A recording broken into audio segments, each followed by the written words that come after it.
Before we begin tonight, a huge thank you to M. Your suggestion for this story was absolutely perfect for the channel, and this one gave me chills while writing it. If you have a topic you would love to hear covered here on Sleep Theories, drop it in the comments below. I read every single one, and many of our best episodes have come directly from you. And if you have a few spare seconds, and I mean literally 10 seconds, please leave us a review over on Spotify. It genuinely helps more than you know.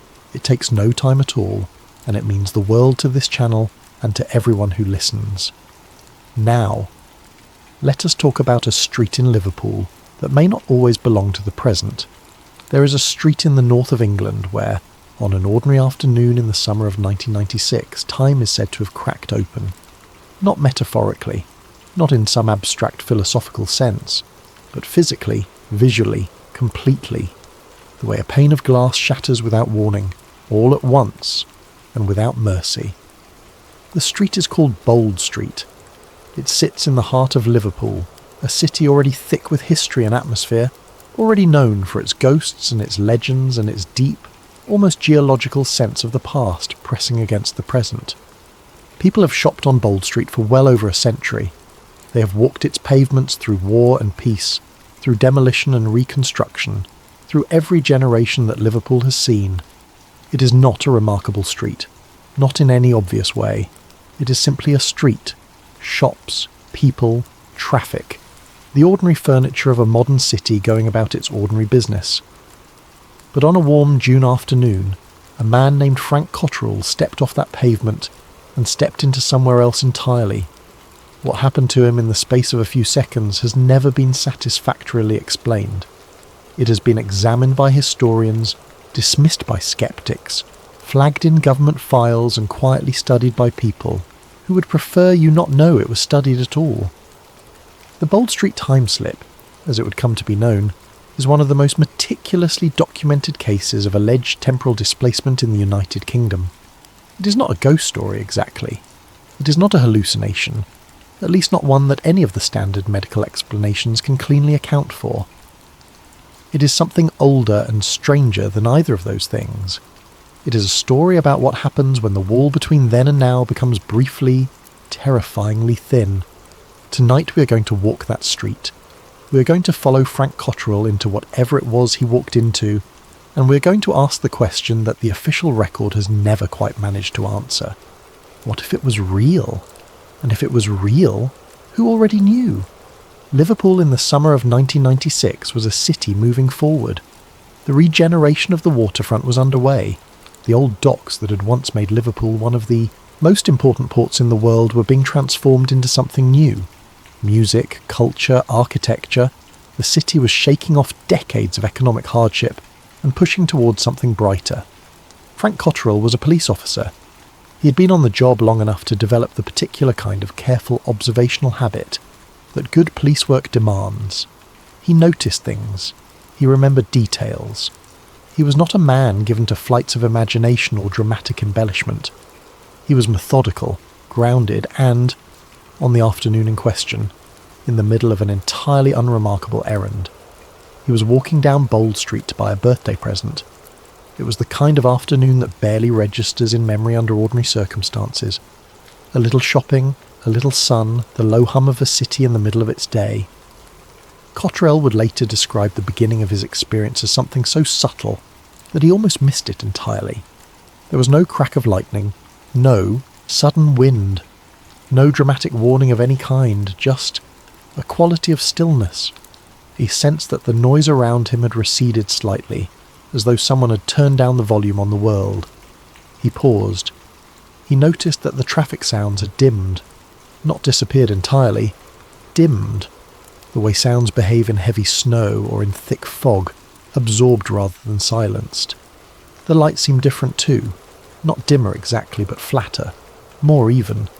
The particular kind of bright, slightly washed-out quality that you sometimes see in old colour photographs, where everything is technically visible but the contrast has been pulled out of it. He took a few more steps toward the bookshop he had planned to enter. And then everything changed. The shift, Cotterell would later say, was not dramatic. It did not feel like falling through a hole or being struck by some invisible force. It felt more like stepping from one room into another in the same spatial movement but arriving somewhere completely different. He had taken a step forward and the step had landed somewhere else. He was still on Bold Street. That much was immediately clear. The shape of the street was identical. The buildings were in the same positions. The pavement was under his feet. But the street he was standing on was not the one he had just left. The cars were wrong. Not metaphorically wrong. Genuinely, unambiguously wrong. Large, boxy vehicles in muted colours, their lines softer and rounder than anything manufactured in the 1990s. Vehicles from another decade entirely.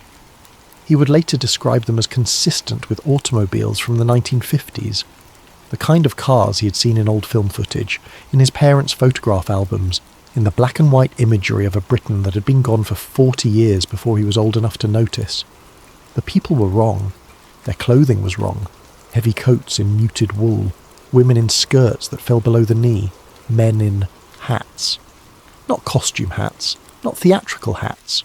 Ordinary everyday hats of the kind that working people in post-war Britain wore as a matter of course, in an era before hatlessness became normal. These were not people dressed for a theme event or a period drama. They were people dressed for their day, a day that was not 1996. The shops were wrong. And this specific detail, is the one that would become most important later. The bookshop had gone. In its place stood a women's clothing store with a display window full of garments that looked nothing like anything currently in fashion. The signage was different. The entire commercial face of that block of Bold Street had been replaced. And most strikingly, most specifically, most verifiably, Cotterell was looking at a shop called Cripps. Cripps was a department store that had occupied Bold Street for decades. It had been a local institution, well known, frequently mentioned in the social memory of Liverpool residents of a certain age. It had closed in the 1970s. By 1996 it had been gone for more than 20 years. Its building had been repurposed, its signage removed, its identity absorbed into the changing commercial landscape of the city. Frank Cotterell was looking directly at it. The sign was there. The window displays were there. The entire physical presence of a business that had ceased to exist 2 decades earlier was standing directly in front of him, solid and detailed and entirely real. He stood still. He did not move toward anything. He did not speak to anyone. He was, by his own account, in a state of careful, almost clinical observation, the trained reflex of a police officer cataloguing a scene, even while every part of his rational mind was insisting that what he was observing was impossible. Several seconds passed, maybe 5, maybe 10, perhaps as many as 15 or 20, though the distortion of perception under extreme circumstances makes such estimates unreliable, and then it ended. The cars were modern again. The people were in contemporary clothing. The bookshop was back. The street was the street it had always been, or rather, the street it currently was. Bold Street in 1996. Ordinary, present, entirely, unremarkably itself. Frank Cotterell stood on the pavement and breathed. The first thing he did was exactly what you would expect from a trained professional trying to account for an inexplicable experience. He looked for the rational explanation. Heat, fatigue, some trick of the light that had momentarily confused his visual processing. A brief episode of dissociation or derealization, a known psychological phenomenon in which the world briefly feels unreal or dreamlike, usually harmless and usually passing within seconds. He was not in distress. He was not unwell. He had eaten normally, slept normally, was not under any unusual stress. He felt entirely himself. The world around him felt entirely real, and yet what he had just seen had no place in the world as he understood it. He went back to the station and told his colleagues. The reaction was predictable. Concern about the heat, gentle suggestions about hydration, the easy, affectionate dismissal that comes from people who care about you but cannot accommodate what you are describing within their existing understanding of how things work. There was no malice in the response. There rarely is, in these situations. There was simply an absence of framework, no available category into which the experience could be placed and understood. But Cotterell was a police officer. He was trained to investigate. He was trained to verify, and so he did something that turned his strange afternoon from an anecdote into something considerably more difficult to dismiss. He went to the library, he pulled the local history records for Bold Street, he found the commercial directories from the 1950s, he cross-referenced every detail he could remember, the placement of the shops, the styling of the window displays, the signage, the vehicles, the clothing, and what he found, systematically and specifically, was that every detail he had observed was historically accurate. The shops he had seen were real. They had existed in exactly the locations he described, in exactly the period his mind had placed them. The Cripps department store was precisely where he had seen it. The women's clothing shop that had replaced the bookshop in his vision matched the commercial records for that exact address in that exact era. The cars matched, the fashion matched. The entire visual environment that had surrounded him for those few seconds matched the historical record of Bold Street in the 1950s with a precision that defied coincidence. Frank Cotterell had not hallucinated a vague impression of an older street. He had described in accurate and specific detail a street that had not existed for decades. The question was no longer whether something had happened. The question was what. The story of the Bold Street time-slip might have remained a single unusual anecdote, the testimony of one honest man who had experienced something he could not explain. Had Cotterell not begun, in the months that followed, to look more carefully at the history of the street itself? What he found was that he was not alone, not remotely alone. The reports stretched back through Liverpool's modern history like a quiet thread woven through the ordinary fabric of daily life. They were scattered, unconnected, often dismissed at the time they were made, but when gathered together, when laid side by side, they formed a pattern that was deeply difficult to ignore. In the 1960s, a woman had walked into a shop on Bold Street and found herself in what she described as an older version of the same premises. The staff were dressed in the fashion of a previous decade. The merchandise was outdated. She had walked back out into the modern street, shaken but unharmed, and had told the story to her family for the rest of her life. Nobody had believed her in any systematic way. Nobody had written it down officially. But the story persisted. Other people described seeing trams on streets from which trams had been removed years earlier. Not in dreams, not in photographs. On the street, in the daylight, solid and metal and grinding along rails that no longer physically existed. The witnesses were not elderly people confusing memory with perception. They were young people, working people, people with no particular reason to be thinking about trams at all, who had simply looked up from their ordinary day and seen something that had no business being there. There were reports of people entering shops that they had walked into with full intention, chosen off the street in the normal way, only to find that the shops did not match their exteriors, that the interior they stepped into belonged to a different decade than the door they had opened. Some had made purchases, some had spoken to staff, some had simply stood in confused silence before the environment around them reasserted itself as the present. Taken individually, every single one of these reports had a plausible conventional explanation. Taken together, they formed something that conventional explanations struggled to reach. Cotterell was not a historian. He was not a physicist. He was not equipped with the academic tools to pursue what he was finding in any rigorous systematic way. But he had a policeman's instinct for pattern recognition, and what he was seeing was a pattern. The incidents were not random. They were not distributed evenly across Liverpool, or even across Bold Street as a whole. They clustered. They concentrated in a specific geographical area, the section of Bold Street closest to what had been the Cripps building, the heart of the commercial district as it had existed in the post-war decades. Whatever was happening, it was happening in one place, one specific, identifiable, mappable place, and it had been happening for a long time. He sought out a physicist at one of the local universities, a researcher who was studying something called electromagnetic anomalies, unusual variations in the ambient electromagnetic field that can occur in certain geological environments. Cotterell explained what he had experienced. He described the pattern he had mapped, and the physicist, careful, precise, appropriately sceptical, listened with more attention than Cotterell had expected. What the physicist told him was this: Liverpool sits on a complex geological foundation. Beneath the city, deep in the bedrock, are extensive layers of sandstone with unusual magnetic properties. Under certain atmospheric conditions, barometric pressure, temperature, humidity, the specific alignment of various environmental factors, it is theoretically possible for these geological characteristics to generate localized distortions in the electromagnetic field at ground level. Not large distortions, not the kind that would register on standard equipment or affect electronic devices in obvious ways, but subtle distortions, microscale variations in the field that could, under extreme circumstances, affect human neurological function in ways that might alter perception.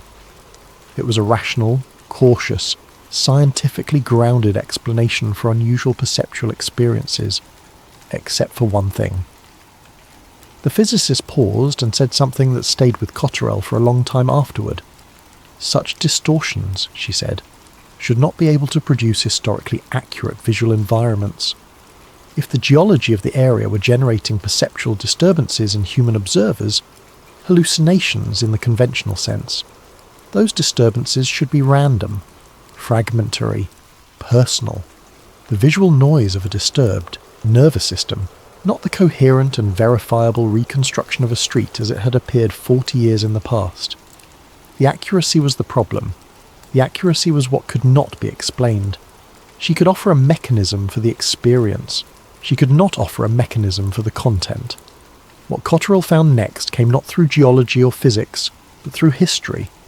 He had been referred to a researcher named Dr. Eleanor Marsh, a historian who had spent years collecting and cataloguing unexplained folklore from across the British Isles, with a particular focus on accounts that had some degree of documentary support or historical corroboration.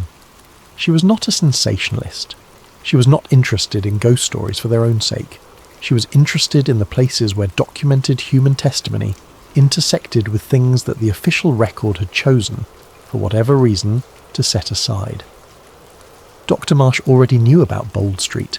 She knew about it, she told Cotterell, because it appeared in a file that most people did not know existed. In the early 1970s, the British Ministry of Defence had undertaken a quiet, limited investigation into what the files described as temporal displacement reports, accounts from members of the public, and in some cases from military and civil service personnel, of experiences in which the normal flow of perceived time appeared to have been disrupted in some way. The project had operated with minimal visibility. It had not been announced. It had not been widely funded. It had not, as far as Marsh could determine, been particularly successful in producing conclusions. But it had collected data, and some of that data had been partially released under Freedom of the Information mechanisms years later. Not all of it, not most of it, but enough to confirm that the project had existed, and that certain locations had been specifically flagged. Bold Street was one of them. The file reference was brief and clinical. No dramatic language. No acknowledgement of anything impossible or supernatural. Simply a notation that the area had generated multiple civilian reports of unusual temporal perception, that the reports had geographic specificity and chronological consistency, and that the location warranted continued monitoring. Monitoring. Not investigation, not debunking, not reassurance. Monitoring. The program had a name, or at least a name had been associated with the documents that remained accessible. Project Meridian. The name itself appeared only in the headers of a handful of partially declassified pages, most of which had been heavily redacted before release. The substance of what the project had concluded, if it had concluded anything, was not available. What remained were fragments, procedural fragments primarily, evidence that the project had existed, that it had collected reports, that it had assigned resources to specific locations, and that it had been folded quietly into the larger bureaucratic infrastructure of the British security apparatus at some point in the mid-1980s, after which its paper trail became difficult to follow. But the fragments that remained were suggestive. The stated rationale for the project, as best as Marsh could reconstruct it from the available documents, was not scientific curiosity. it was strategic concern. The Cold War context is important here. In the 1960s and 70s, the British government, like every major government, was intensely focused on any phenomenon that might have implications for military technology, communication security, or national intelligence capability.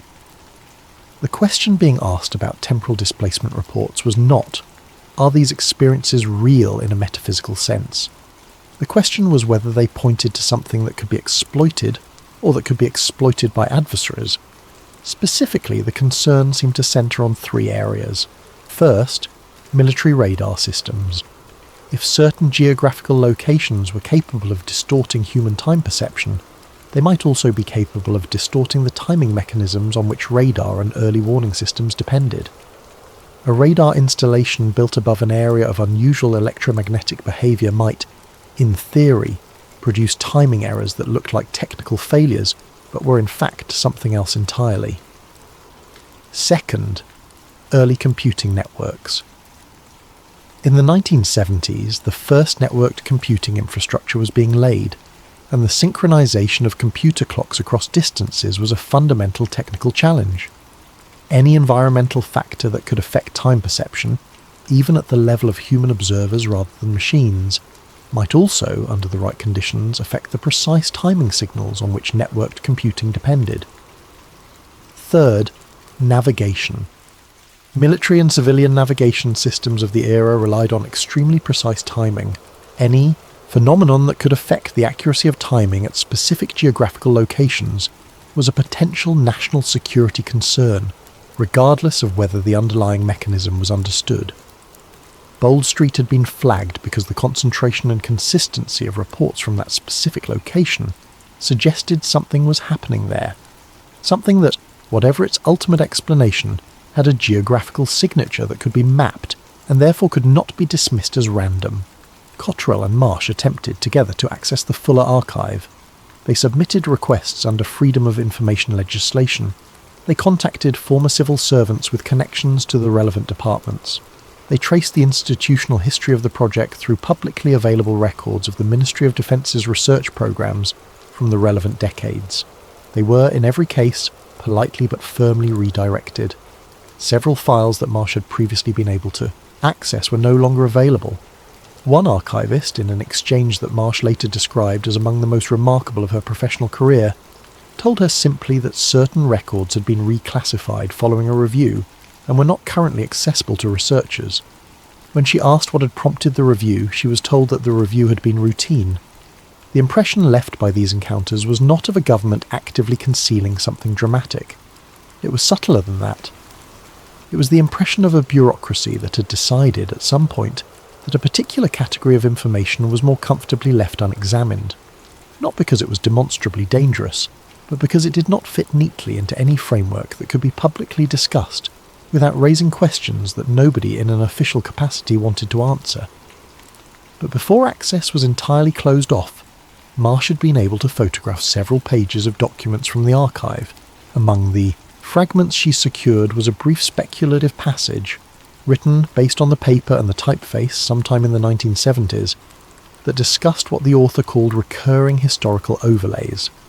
The language was careful to the point of obliqueness, but the meaning, read plainly, was this: certain environments appeared under certain conditions to allow human observers to perceive events or environments from different points in time. The author was careful to frame this as a hypothesis in need of further study, but the hypothesis was there, in a government document, in black and white. The phrase used was not time slip, not temporal anomaly, not any of the colourful language that popular writers would later apply to incidents like the one on Bold Street. The phrase was historical overlay, as though what was happening was not a distortion of reality but a doubling of it. Two layers of time occupying the same space simultaneously, with the boundary between them occasionally becoming thin enough to see through. There was one more thing in the fragments, something Marsh noticed not on first reading but on careful review of the documents she'd copied. She noticed a pattern of dates. The reported incidents at Bold Street, and at several other flagged locations across Britain, were not evenly distributed across time. They clustered. They occurred in waves, and the waves appeared to be roughly periodic. recurring at intervals of approximately 30 years, give or take some variation. Working backward from the reports she had access to and cross-referencing with the historical accounts she had collected through years of folklore research, Marsh identified what appeared to be at least 3 previous waves of unusual activity at the Bold Street location, one in the 1960s, one in the early 1990s, which would include the Cotterell incident, and scattered, less coherent reports suggesting something similar in the 1930s or early 1940s during the war years, a period when disruption and tragedy had already made the strange feel less strange than usual, and when many unusual experiences had gone unreported for obvious reasons. If the 30-year periodicity was real, and Marsh was careful to describe it as suggestive rather than proven, then the implication was straightforward and uncomfortable. Whatever was happening at Bold Street had happened before. It would happen again. And the timing of the next event window was, at the time of their research, approaching. Cotterell arranged an experiment. It was modest, practical, and limited by the resources available to 2 private individuals working without institutional backing, but it was systematic. He and Marsh returned to Bold Street with equipment, a video camera, the standard consumer-grade technology of the late 1990s, several electromagnetic field meters of the kind used by electricians and environmental safety inspectors, a barometric pressure gauge, temperature sensors, and a logbook for continuous detailed observation. They identified the specific section of pavement where Cotterell's original experience had occurred, the precise spot, cross-referenced against his original account and the historical photographs of the street. They set up observation at that location. They measured, they recorded, they waited. For the first several days, nothing unusual registered on any instrument.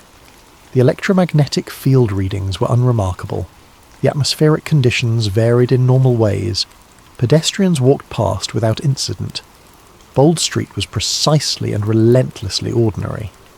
Cotterell began to wonder whether he had been wrong about the periodicity, or whether the window had already closed, or whether the entire enterprise was built on a foundation of wishful pattern recognition.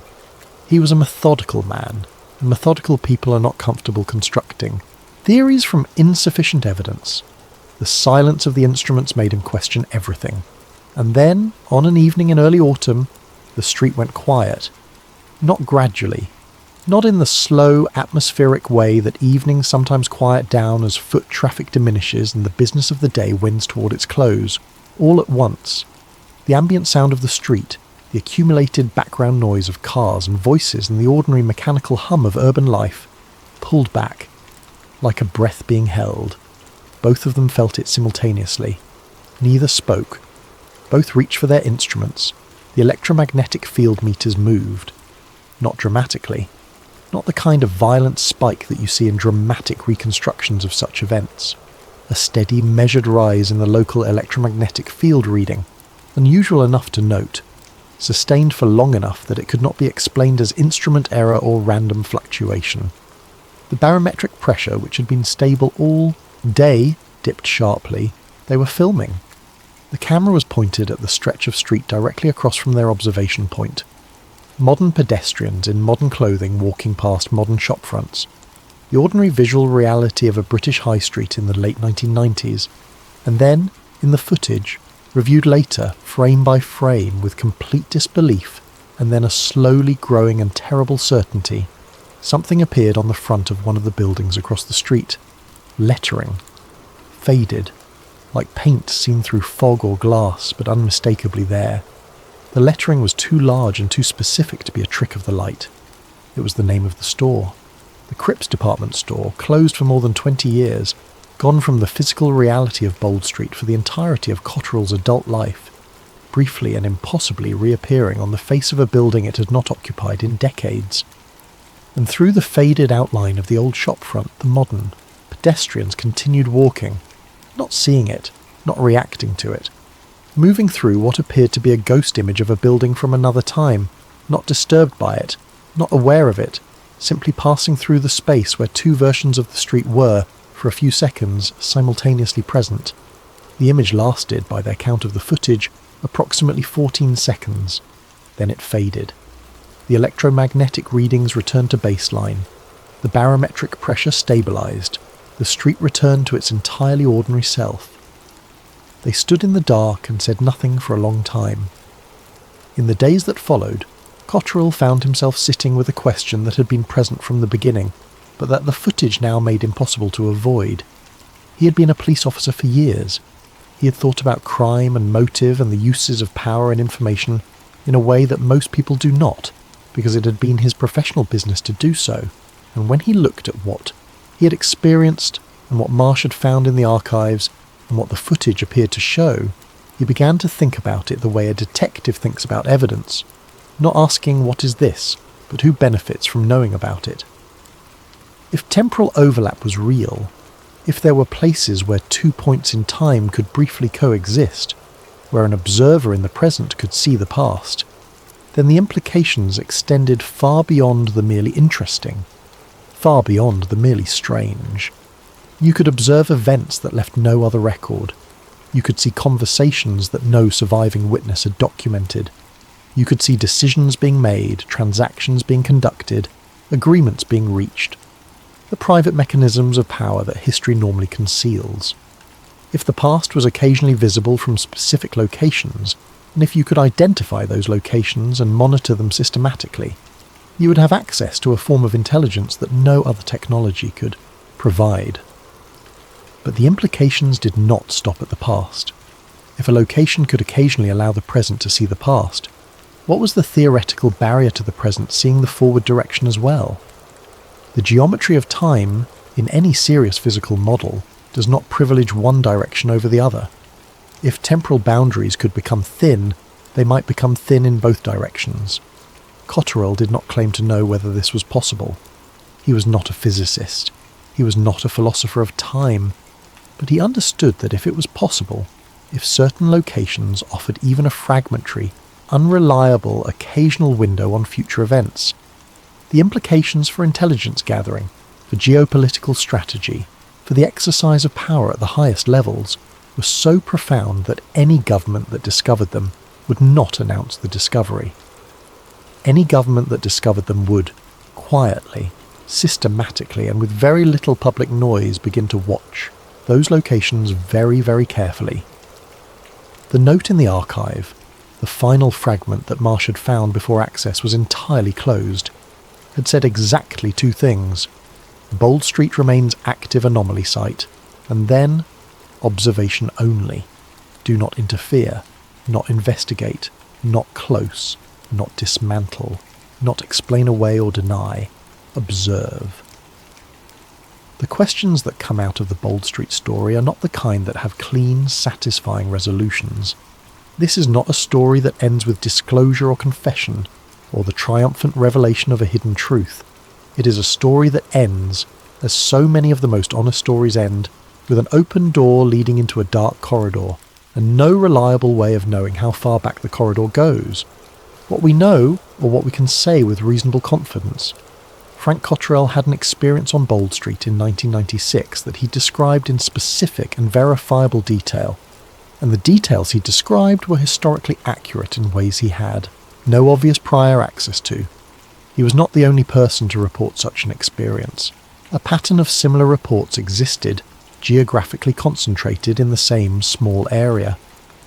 The British government was aware of these reports at some point during the Cold War, and chose, for reasons that were not publicly articulated, to keep records of them. Those records were partially released, and then substantially reclassified. The footage recorded by Cotterell and Marsh during their experiment has never been publicly broadcast, and the question of where it now resides, whether in a private archive, or in the hands of researchers, or in some other location, is not one that any public record can currently answer.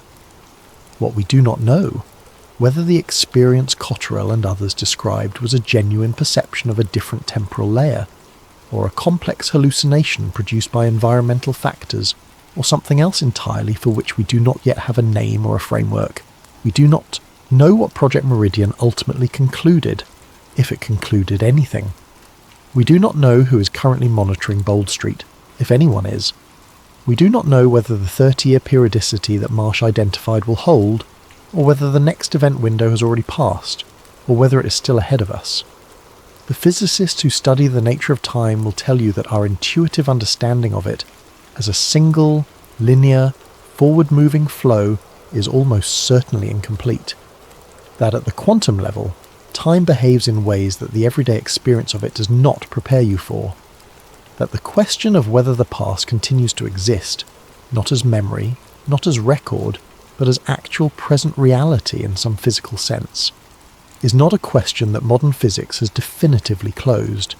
They will usually say all of this carefully, and with appropriate qualifications, and without committing to any specific claim about streets in Liverpool, but they will say it. There is a particular branch of theoretical physics, generally kept at some distance from public discussion, because the public tends to find it either too abstract or too disturbing, that deals with the question of whether time is what we perceive it to be, or whether what we perceive is a radically simplified version of something much stranger. The block universe model, which has serious support among physicists working in relativity, suggests that past, present and future do not exist in the sequential way we experience them. They exist simultaneously. All of it, every moment that has ever occurred and every moment that will ever occur, exists as a single, four-dimensional structure. What we experience as the movement of time is not time actually moving. It is our consciousness moving through a structure that is, in totality, static. The past is not gone. It is still there. You simply cannot access it from where you are standing. The implication of the block universe model, and this is the part that physicists tend to note and then move past fairly quickly, is that in principle, there is no physical reason why the past should be inaccessible.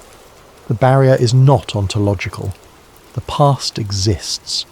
The events on Bold Street in 1953 exist right now, as fully and completely as they did when they were happening.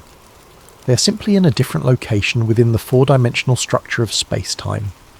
And if certain conditions could allow an observer in one location to perceive a neighbouring region of that structure, if the geometry of space-time could, under certain circumstances, permit the kind of overlap that Cotterell described, then what he experienced was not a violation of physics. It was a demonstration of it. This is speculative. It is important to say that clearly. The block universe model does not predict or explain time slips. No peer-reviewed paper has been published connecting the theoretical framework of eternalism to reports of temporal displacement on English shopping streets. The connection being drawn here is philosophical, not empirical. But philosophy has a way of becoming empirical, eventually. The history of science is largely the history of things that were once considered merely philosophical becoming measurable, testable, and real. The germ theory of disease was once philosophical. The idea that continents moved was once philosophical. The suggestion that time itself could be distorted by gravity was once philosophical, until it became the foundation of the GPS system that tells you where you are on this earth. The question is not whether time slips are possible in principle. The question is whether the principle has ever found a specific, located, repeatable expression, and whether anyone with the resources to investigate it has done so quietly and decided that what they found was better left unannounced. There are other locations in Britain that appear in folklore and local history with similar characteristics to Bold Street, places where the reports share the same qualities: the geographical clustering, the historical accuracy of what observers describe, the persistence across generations of accounts. Most of them have never received anything like systematic investigation. Most of them are known only to local historians and serious researchers in the field of unexplained phenomena, people who have spent years cataloguing the edges of the official record and noting what falls off them. York, with its extraordinary density of reported unusual experiences, is one.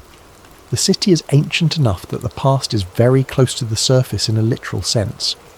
Roman infrastructure sits beneath medieval infrastructure, sits beneath post-industrial infrastructure, sits beneath the modern city. Layers upon layers of occupation compressed into a remarkably small geographical area. The reports from York are different in character from the Bold Street reports, more fragmentary, more various, less geographically concentrated, but the quality of a few of the most detailed accounts is similar. the sense of a moment in which the usual boundary simply was not there. There are locations in Scotland, in Wales, in several English counties, where similar clusters of unusual temporal reports appear in the historical record. Most of them occupy the same position in the official taxonomy: noted, filed under folklore or local mythology, and not pursued further. Most of them have a similar relationship to geography. They occur in places with unusual subsurface characteristics, unusual electromagnetic histories, unusual positions within the larger pattern of Britain's geological structure. And most of them, when you look carefully at the available documentation, appear to have been the subject of at least brief official attention at some point. Brief, quiet, followed by a considered decision not to pursue the matter further through any channel that leaves a public paper trail. Dr. Marsh, in the course of her research, found references to several other locations that Project Meridian had flagged alongside Bold Street. Most of the references were even more heavily redacted than the Bold Street material, but one of them was interesting for a specific reason. It was flagged not just as an anomaly site, but as a priority monitoring location, a distinction that did not appear in the documentation for most of the other sites. The priority designation appeared to relate to the frequency of reported incidents. Bold Street had a reported periodicity of approximately 30 years. The priority location had incidents reported with significantly greater frequency, several times per decade rather than once per generation. The practical implication of that difference is significant. A location that produces observable events several times per decade is a much more useful observation platform than one that produces events once a generation. If someone wanted to study temporal overlaps systematically, rather than simply documenting its occasional occurrence, a high-frequency site would be enormously more valuable. The name of the priority location was fully redacted in every document that Marsh was able to access. The geographical region was obscured. Even the category of the location, whether urban or rural, whether a building or an open space, was not recoverable from the surviving fragments. All that remained was the priority designation, the frequency notation, and a single phrase in the margins of one document, apparently written by hand rather than typed, which read, "Still active as of the above date." The above date was redacted. Still active. Someone had been there. Someone had confirmed it. And what they had found had been important enough to note by hand in the margin of an official document, and classified tightly enough that 4 decades later the date and the location remained invisible to anyone without the appropriate clearance. The people who are drawn to stories like the Bold Street time-slip tend to fall into roughly 2 categories, and both categories misunderstand something important. The first category wants the story to be a straightforward confirmation of something they already believe, that time is porous, that the supernatural is real, that official denial is always cover for known truth. They approach the evidence with a conclusion already in hand and arrange the facts around it. For them, the gaps in the official record are proof of concealment rather than simply gaps, and the absence of explanation is itself the explanation. The second category, the skeptics, the debunkers, the people for whom the default assumption is that unusual experiences have conventional causes, tends to apply the same error in reverse.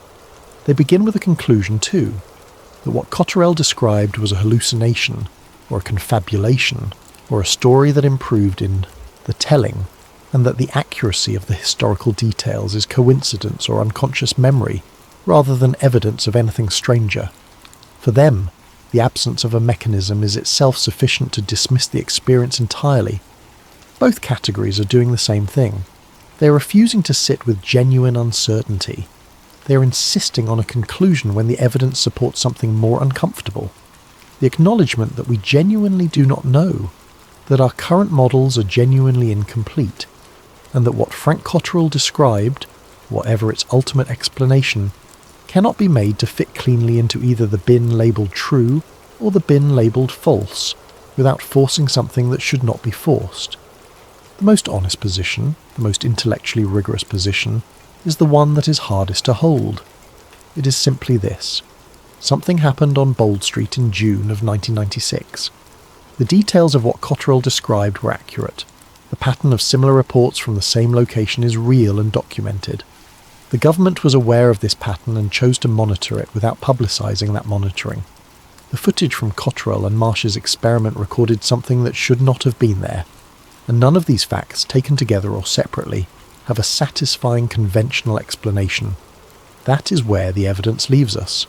Not at a revelation, not at a dismissal, at an open question, honestly held, without the comfort of a clean answer in either direction, which is in the end exactly where the most important questions always leave us. There is one final detail that Cotterell noted in his account of the original experience, a detail that tends to get less attention than the dramatic visual elements, the crypt sign, and the period vehicles and the post-war clothing, but which may, in some ways, be the most significant detail of all. In the moment before the street returned to normal, in the last second or two of the experience, he noticed something about the people around him. Not the people in 1950s clothing, the modern pedestrians, the people who had walked through the faded outline of the old storefront without seeing it, without reacting, without any indication that they perceived anything unusual in the space around them. One of them glanced at him. Just glanced. The way people sometimes do when they pass a stranger who is standing still on a busy street. A brief, unremarkable flicker of eye contact. The kind that carries no particular message and is forgotten immediately. The woman who glanced at him was young, perhaps in her 20s, wearing the unremarkable contemporary clothing of a 1990s afternoon. She looked at him in passing, the way you look at anyone who happens to be in your line of sight. But Cotterell had the overwhelming impression, he was careful to describe it as an impression, not a certainty, that she was not looking at the same street he was standing on, that her glance had found him not in the ordinary visual field of a normal afternoon, but through something, through the thinness, through the place where the boundary had momentarily relaxed, that for just a fraction of a second she had seen him the way you see something through frosted glass, present, but in the wrong register, real, but not quite in the right place. He described it this way. She looked at him the way people sometimes look at something they cannot immediately account for. Not startled, not frightened, just, briefly uncertain. The way you look at something that is there but should not be, in the instant before your brain decides that it cannot have been there after all and reclassifies the observation as nothing. She walked on. The street snapped back. He was alone in the present. But if the overlap worked in both directions, if a man in 1996 could briefly see 1953, then a woman in 1953 might briefly have seen 1996, might have seen a man in strange clothing standing completely still on a familiar street, looking at nothing, surrounded by a momentary silence that nobody else seemed to notice. She would have walked home that evening. She might have mentioned it to someone, or might not have. She would have had no framework for what she had seen, no language for it, no filing cabinet in her mind labelled temporal overlap, no government project she could contact, no internet archive to search for corroborating accounts. She would simply have had the memory of a man on Bold Street who, for just a moment, had not seemed quite right, who had seemed, in some way she could not articulate, to be standing in a slightly different version of the afternoon than the one she was walking through. And then she would have had her tea and gone to sleep, and the next morning she would have walked past that same stretch of pavement, on her way to wherever she was going, and the street would have been entirely ordinary, and the memory would have settled into that particular category of experience that most people have at least once in their lives, the moment that did not fit, that the mind quietly sets aside because it has nowhere else to put it. The street was still there, both versions of it, always. Good night. Today, Bold Street is a busy shopping street in the centre of Liverpool. On any given afternoon, hundreds of people walk along it. They go in and out of the restaurants and the shops. They check their phones. They carry bags. They live entirely in the present moment, which is the only place most of us ever live, because the present moment is, for most of us, the only one that announces itself. The spot where Frank Cotterell stepped sideways through time, if that is what he did, is unmarked. There is no plaque, no sign, no official acknowledgement of any kind. The building that once housed, Cripps is occupied by something else now, has been occupied by several something elses since the original closure, the ghost of the old storefront entirely invisible beneath the repainting and the rebranding of the decades. Most people walking past that spot have never heard the story. Most of those who have heard it consider it an amusing piece of local mythology, the kind of thing that a city like Liverpool, with its long memory and its deep sense of its own history, generates naturally and without needing the events to be literally true. But every few decades the reports come back. Every few decades, somewhere in the accumulated testimony of people going about their ordinary lives on an ordinary street in an English city, another account surfaces. Another person describing the same stillness, the same washed-out quality of the light, the same sudden shift into something that looked like now, but felt, with complete and unnerving certainty like then, and somewhere in a filing cabinet or a server or a digital archive maintained by people whose job titles do not appear in any public directory, there is a file that gets updated. Observation only. Do not interfere. The street is still there. The anomaly, if that is what it is still there. And the question that sits beneath everything, the question that the official record declines to answer, is the same question it has always been. If time really does slip on Bold Street, if the wall between past and present grows briefly thin in that one small stretch of a northern English city, on a periodic cycle that nobody fully understands, then the window works both ways. We might occasionally be able to see the past, but if someone standing in 1956 looked up from their ordinary day on Bold Street and saw, for just a moment, a city that looked wrong, cars too angular, clothing too strange, signs in fonts that had not yet been designed, then the past might occasionally be able to see us. And if the government files say observe only, do not interfere, the question becomes very simple. Observe from which direction? Good night.